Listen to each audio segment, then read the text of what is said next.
Hello, my lovely Gemini, and welcome to your moon reading. This is a general moon reading, so take what resonates and toss the rest. If you like this, please do like, subscribe, share, all that great stuff. It's fun, free, and it helps my channel, and it helps it get to other Geminis.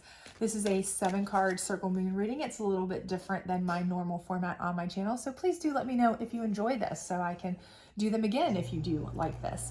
But without further ado, let's go ahead and get started. So this first card is indicative of where you are now or what you're facing, okay? The second card is what got you there, or the cause, perhaps. The third card is indicative of kind of like your challenge card, or what is kind of holding you to this position, tying you to it, keeping you in it. And we'll go through these a little bit. So if you can't see them very well, I'll certainly go through them one by one. The fourth card is your end resolution. Should you go through all the steps needed to kind of come to a resolution, that is. Your fifth, sixth, and seventh cards are indicative of the steps you need to take in order to try to achieve your best resolution.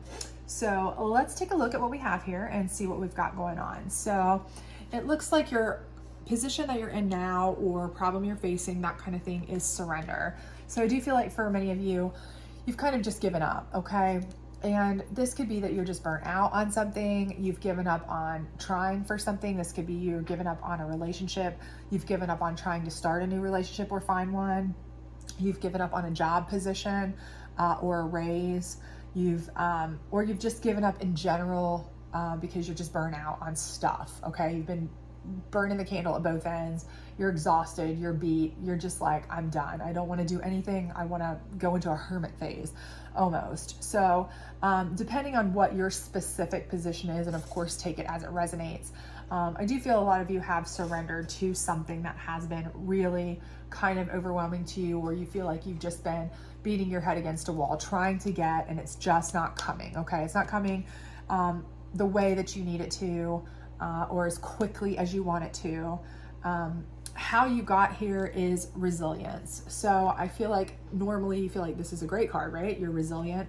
But in this instance, I feel like what's happened is perhaps that you've been resilient many times, okay? And at this point, you feel like you've given up, because it's like you pick yourself back up so many times, right? And then at one point, you finally get to the point where you're like, enough's enough, right? So your resilience has been tested. So maybe you've applied for this raise, this promotion, this job, whatever. And, you've been turned down. And you've fought through, picked yourself back up. But finally now you're like, I'm just done. I can't anymore. Okay. Maybe you have been in this relationship for a long time, and you have discussed moving it forward over and over, hinted at you want something more, move in together, get married, something of that nature. But you're just not getting there. And so you're like, I give up, or maybe, you've got someone that you're interested in being in a relationship with, that's, a friend or something of that nature, somebody acquaintance, and you're dropping hints, and they've got you friend zoned or something, and you're finally like, what, I've tried, but my resilience has been tested to the point where I'm just done. I give up, okay? Whatever it may be, I feel like your resilience has been so tested, and you have been so resilient, and you've tried so many times because you're so resilient, that now that's what's kind of lending to your surrender, is that you're like, how many times can I try? It's not like I tried once and I gave up. I have tried. Now I just have to throw in the towel. How many times can I take this? What's keeping you in this situation is fruition. And the thing about fruition here, again, you're like, okay, how can this be a challenge card when fruition is great? It's coming to fruition. That's what you want, right? Well, for many of you, the thing is that either a couple of things, this could be twofold. One could be that just enough has come to fruition, okay, to keep you hanging on, but not enough to where you feel like you've made enough progress that, that could be what's fed into your resilience, right? So you got just a little bit. You've been breadcrumbed by your relationship, or you've been given just a slight hint of a promise from your work. something like that. Okay, well, if you do this and this, next time, you'll get this promotion. Next time we'll give you this raise, so, okay, you stuck to that resilience. You stuck to it. Okay, I'll stick to it. I'll stick to it. I'll stick to this relationship. I'll stick to whatever. Because you had that hope of fruition, because it was promised, and you are that kind of person. You want to be optimistic. You want to be resilient. You want to keep trying. But after so long, this starts working against you. Your optimism, your hopes of fruition start working against you, okay? Because you keep hoping for this, but it's just not happening, okay? But the other option being that the fruition idea is that, you have hopes that things will come to fruition, but because it's what you're hoping for is not coming to fruition, you're adjusting your ideas of what you want to come to fruition. So you've surrendered to certain ideas and you're kind of changing your mindset. That could be what is causing this to not, you're starting to surrender this and starting to, let me revamp, let me rethink, because, I've tried this a million times. Maybe something else is just what I'm destined for. Okay. This could be possibly what that is. And that's why it's kind of keeping you in here, because now you're like, do I have to start over? Do I have to scrap it? What should I do? Okay. So your resolution is extremes. Okay. And I do feel like this is a resolution to surrender, because I do feel like you're going to go to an extreme. Okay. I feel like you're either going to ultimatum somebody,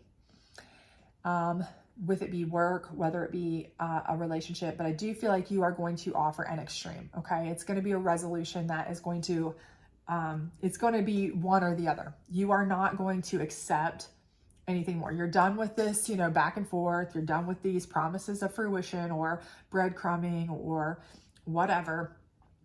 Your resolution is going to be that you are going to be done with it if you can't get what you want, or you're going to get what you want in the end. It's one of the two. There's not going to be any more in between.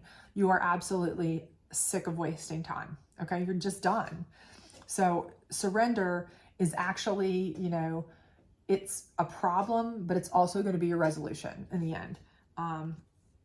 Because you're surrendering to an extreme. Either they're going to surrender to what you want and you're going to get your extreme fruition, or you're going to just surrender to the fact that you're done fighting for something that's not happening.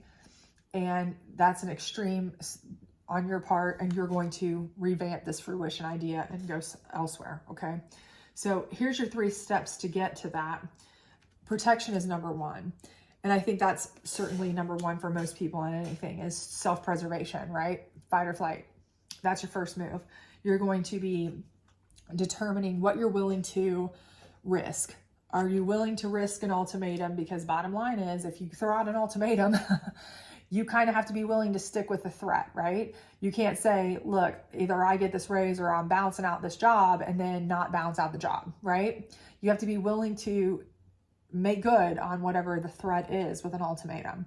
If it's a relationship, you have to be willing to say, listen, either we get engaged, if that's what you're looking for, or either we start dating, or we start moving forward, or we move in together, or whatever, or I'm leaving. And you have to really mean it, right? So you have to really decide what you're willing to lose, okay?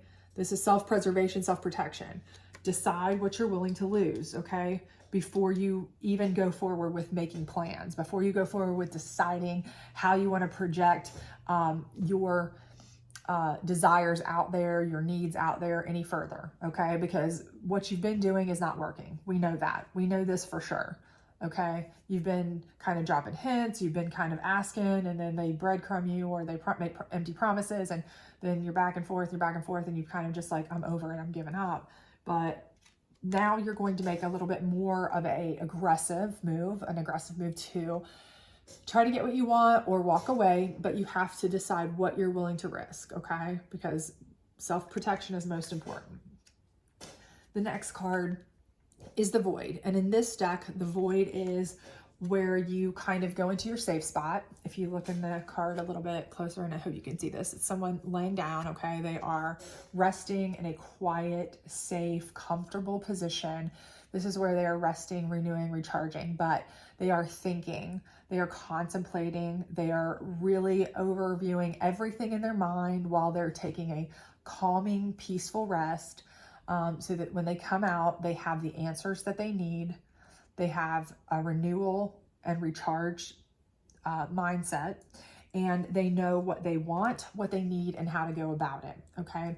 So ultimately, this is starting with you deciding what you are willing to give up, what you're willing to risk, what you feel is going to protect yourself, what you're willing to risk, what you're willing to give up, and then figuring out how to go about it. Okay. This is where you're going to go into your void and you're going to decide, how do I go about this? If I'm willing to give this up, do I go and approach it this way? Do I approach it this way? Do I use a direct method? Whatever methods you've been using, I would say they haven't been working, obviously. So you may have to go above somebody's head. If you've been hinting at a relationship, you may have to be more direct. These are the kinds of things you're going to be contemplating in your void, is how to approach this in a way that is both going to be protective to you, because burning bridges is not something you want to do either. But it's going to get your point across where there is no question, and it's not something where you're going to still be out in limbo.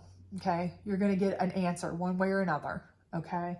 And that's not always a comfortable thing, but and it's extreme, but it's going to get you an answer one way or another.